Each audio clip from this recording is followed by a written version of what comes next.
Gusto estar aquí en el espacio al cual usted me invita. Y que para nosotros es grato también hablar. ¿Qué le parece? ¿Cómo están? Si arrancamos justamente no conversando, comentando cómo están cerrando los bancos ecuatorianos este 2022. Estamos en el último trimestre. ¿Cómo les ha ido? ¿Cómo está la salud económica de las instituciones financieras, Marco? Muchísimas gracias, Alberto, por la pregunta. Reitero el saludo a usted y a toda su audiencia. Y le agradezco fundamentalmente por la pregunta porque me permite abordar unas noticias muy positivas, no solamente para el sistema financiero, sino sobre todo para el país y la reactivación productiva. En este momento, los depósitos muestran un crecimiento interanual de aproximadamente el 7%.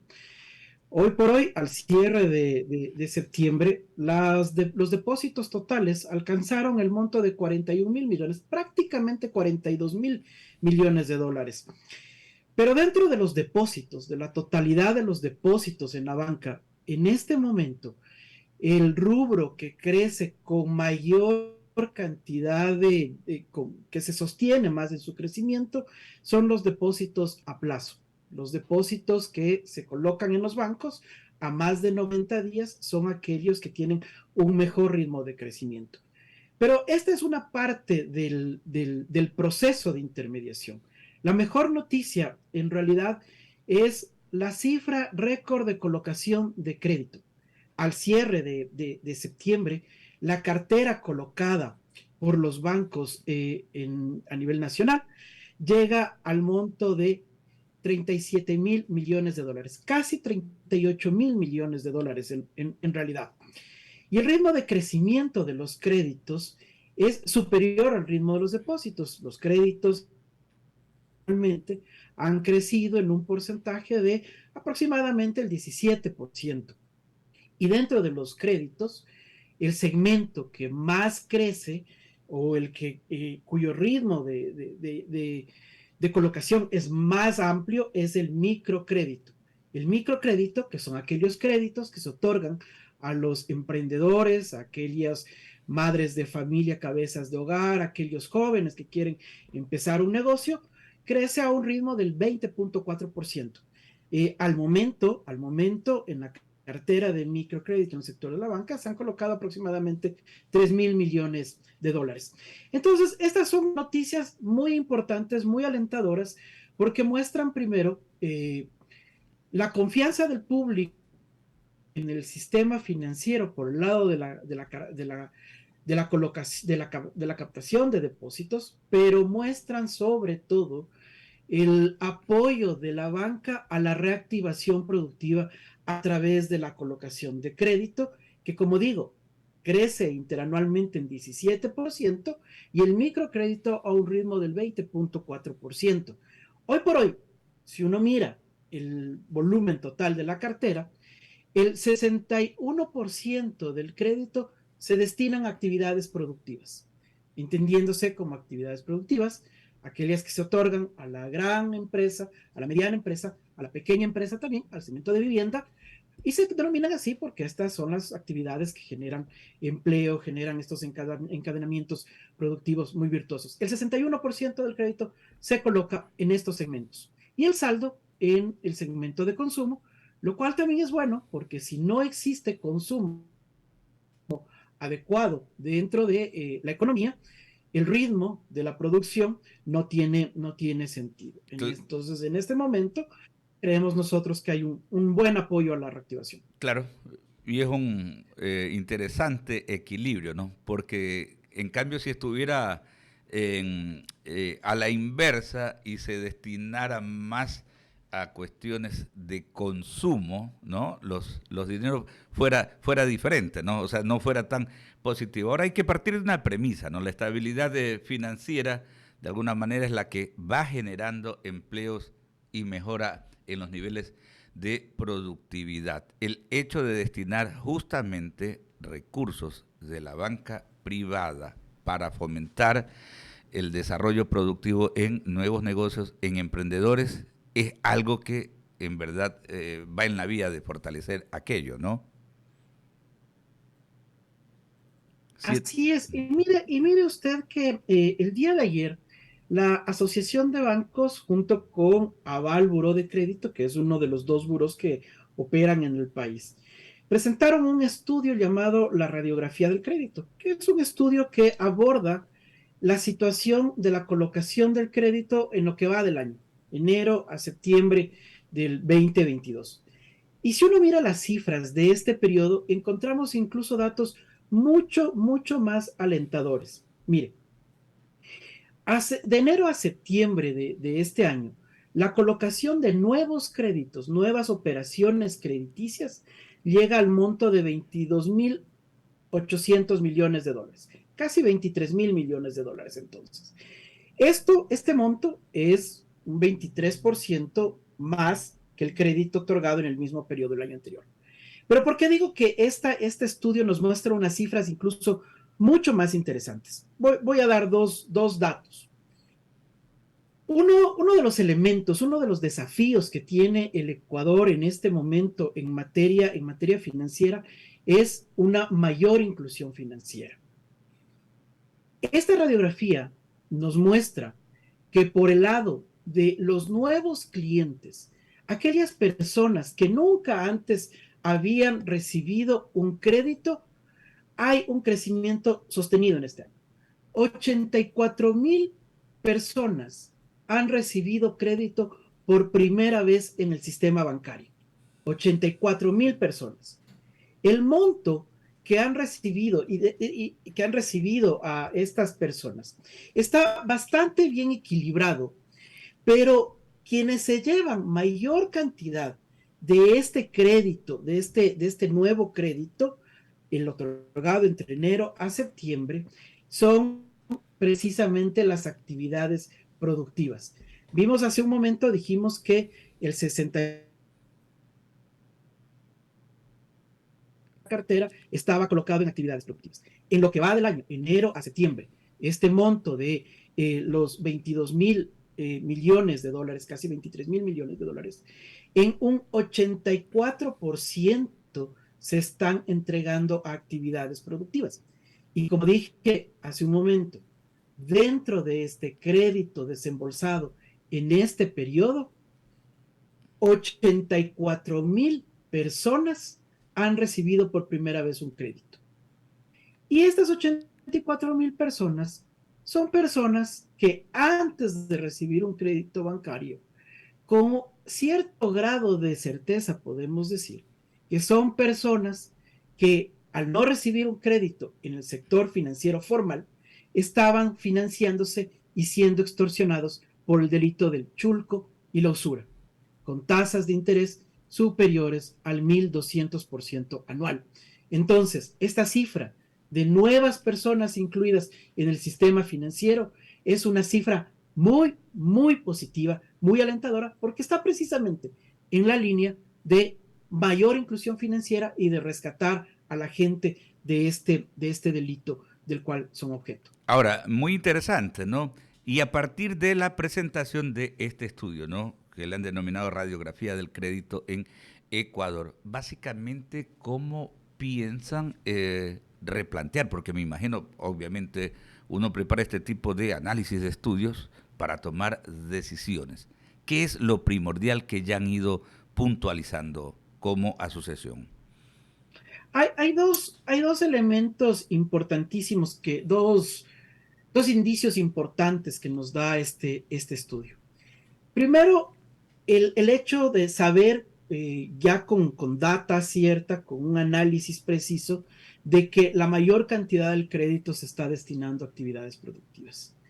Eso a lo que nos invita al sector financiero es a tratar de mantener este ritmo de colocación en estas actividades, puesto que análisis como los hechos, por ejemplo, por el Banco Central hace pocas semanas, muestran que la reactivación productiva viene impulsada de manera importante por el crecimiento del crédito, del microcrédito sobre todo. Desde ese punto de vista, entonces, Lo que estamos en estos momentos analizando internamente es cuáles son las acciones que deberían motivarse a través de la política pública o de las acciones de la actividad privada para mantener este ritmo de crecimiento. Y hay varias de ellas. Hay varias de ellas. Por ejemplo, lo que hemos abordado ya en varias conversaciones con el sector público es cómo logramos una mayor digitalización de las actividades financieras. Hace algunos meses hicimos otro análisis denominado que abordaba la situación de las transacciones bancarias en el Ecuador. En este análisis que nos mostraba cómo se han movido la preferencia de los ecuatorianos por el uso de un canal u otro canal para realizar sus transacciones, vimos algunas cifras interesantes. En el mundo entero, Latinoamérica particularmente, el crecimiento de las transacciones digitales fue uno de los hechos ciertos en el sistema financiero y de acuerdo a Felaban, hubo un crecimiento de aproximadamente el 36% en promedio en América Latina en las transacciones digitales. En el caso ecuatoriano, para el caso local ecuatoriano, hoy por hoy, el 41% de la transaccionalidad total en el sistema se hace a través de medios digitales. Y estos medios digitales, las transferencias digitales, por ejemplo, tuvieron un crecimiento de más del 160%.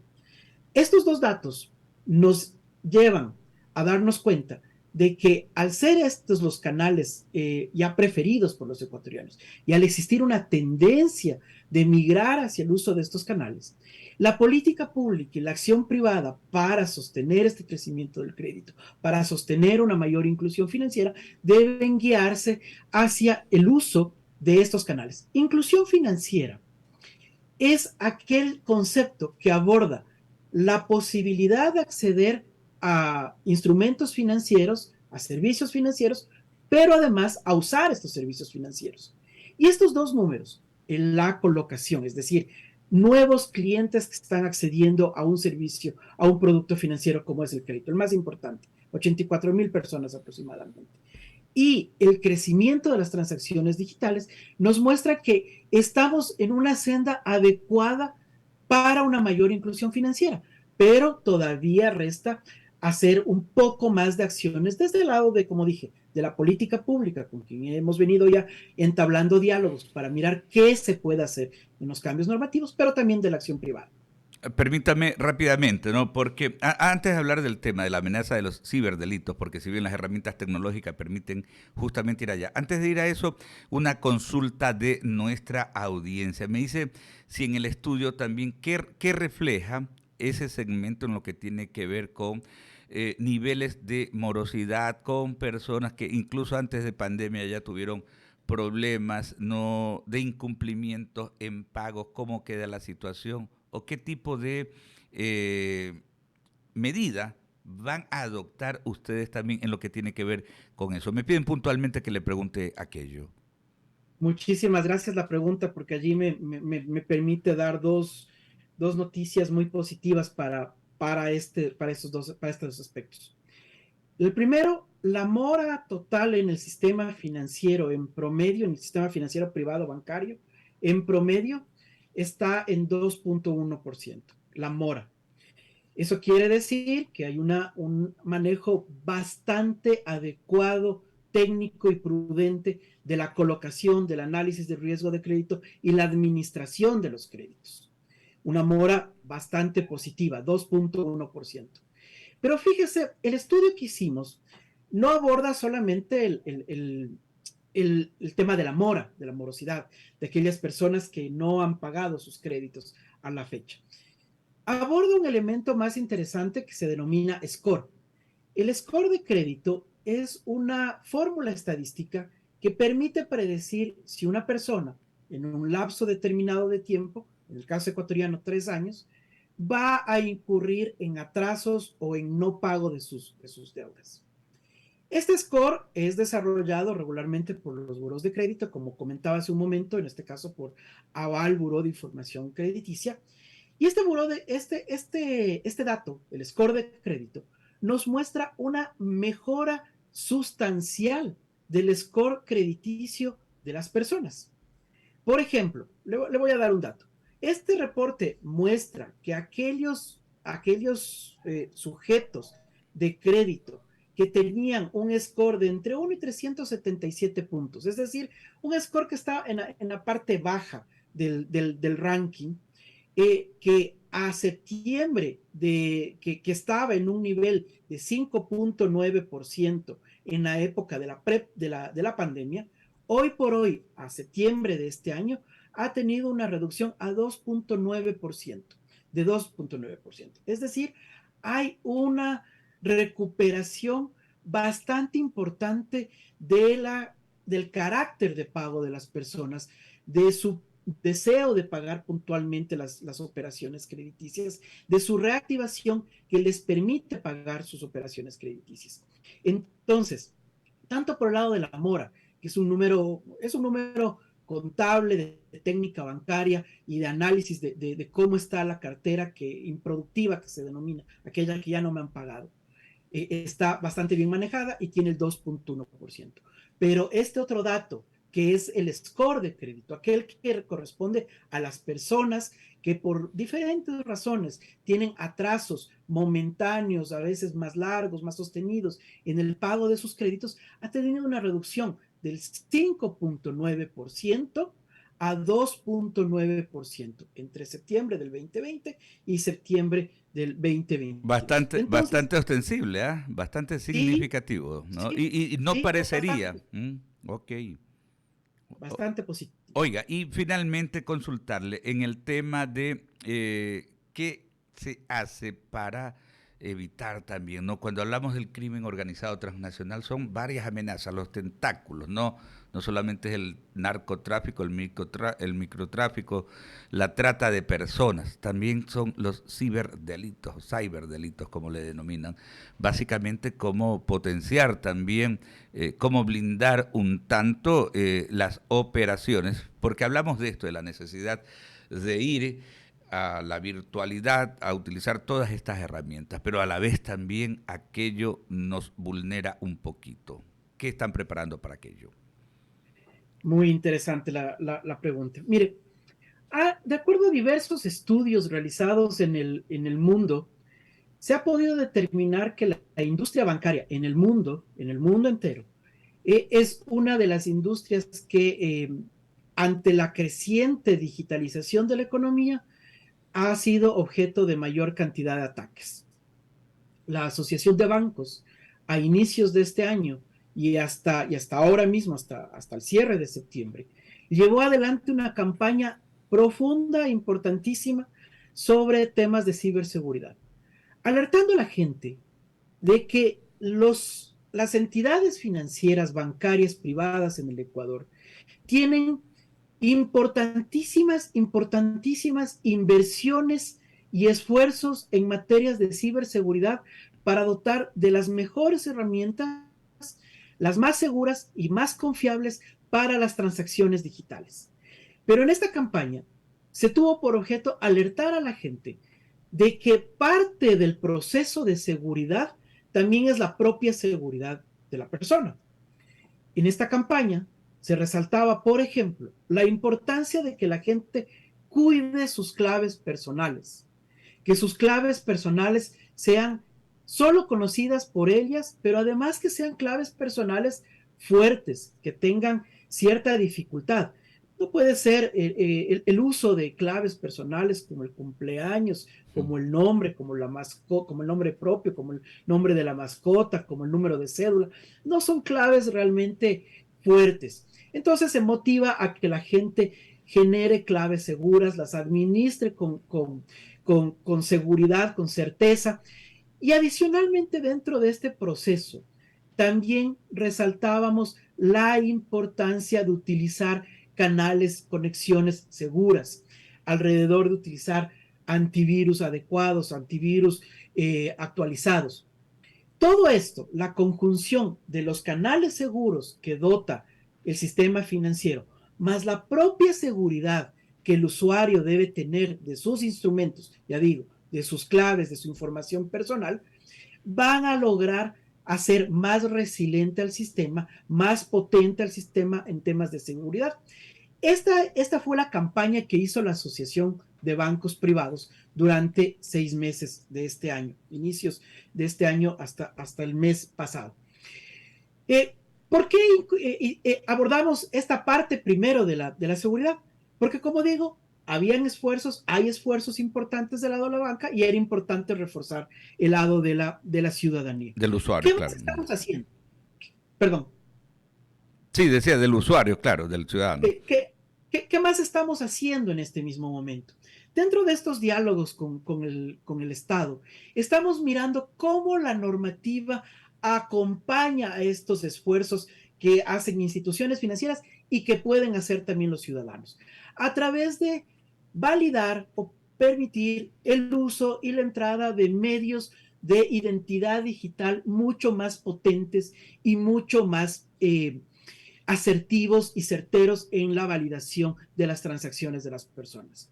En América Latina, pocos países han acogido ya esta metodología del uso de herramientas llamadas identidad digital. Ecuador espera ser pionero en esto, como lo ha sido ya en muchos otros casos en épocas pasadas. Por ejemplo, cuando en el Ecuador migramos a tener tarjetas de crédito y de débito con chip, que hoy todas las tarjetas la tienen. Usted debe tener al menos todas sus tarjetas con un chip. En América Latina no existía esto. El primer país en hacerlo fue Ecuador. Y ahora esperamos también ser pioneros en esto, en materia de ciberseguridad, adoptando mayor y mejores herramientas de biometría, de identidad digital, y para esto hemos iniciado diálogos con el sector público. Correcto. Para fortalecer la normativa. Claro que sí, hay que trabajar de la mano con el Estado definitivamente. Agradecerle por estos minutos, es Marco Rodríguez, el presidente de Asobanca. Muchísimas gracias por estar pues en este espacio y contarnos, dejarnos sobre todo, ¿no?, con estos datos muy nuevos, datos reflejados en esta radiografía del crédito en Ecuador y que dice mucho también de lo que se hace desde la Asociación de Bancos del Ecuador. Un abrazo a la distancia, gracias. Muchísimas gracias, gracias por el espacio, gracias a su audiencia. Son las 7:26. Saludando acá en estudios también ya a mi compañero Enrique San Martín. Qué gusto enorme, Enrique. Novedades, trayecto acá. Guayaquil sigue tan movida, tan motivada, más resiliente que nunca, ¿no? ¿Cómo vas? ¿Qué tal, Alberto, querido? ¿Cómo estás? Charlie Silva, Giancarlo en los controles. Y ustedes también quienes nos sintonizan y escuchan a través de I99. Efectivamente, Alberto, mira, en estas 24 horas he podido notar, y estoy seguro que también muchos quienes nos están sintonizando, Guayaquil tiene ese ambiente de alegría, ¿no? Y obviamente lo que se habla y se comenta en las calles es esta final que Dios mediante se celebrará mañana, 3 de la tarde, Estadio Monumental. Y como también nosotros, Alberto, en estos momentos, Guayaquil se está volviendo una tendencia, al menos por redes sociales y quienes gustan de los deportes, por la cantidad de frases de halago, de comentarios positivos que hacen sobre los guayaquileños, sobre la ciudad, sobre la predisposición de nosotros de ser parte de esta fiesta deportiva. Y eso es bueno, Alberto, porque nos eleva la autoestima, nos eleva mejor dicho, nos crea esperanza. Algunos dirán, sí, pero es momentáneo. No, pero tratemos nosotros de mantenerla viva, de que no decaiga ese ánimo, Alberto. Claro que sí, en eso hay que trabajar y lo decimos siempre, ¿no? Este es un peldañito más, pero se vienen, por supuesto, días mejores para esta ciudad y para este gran país. Son las 7:28.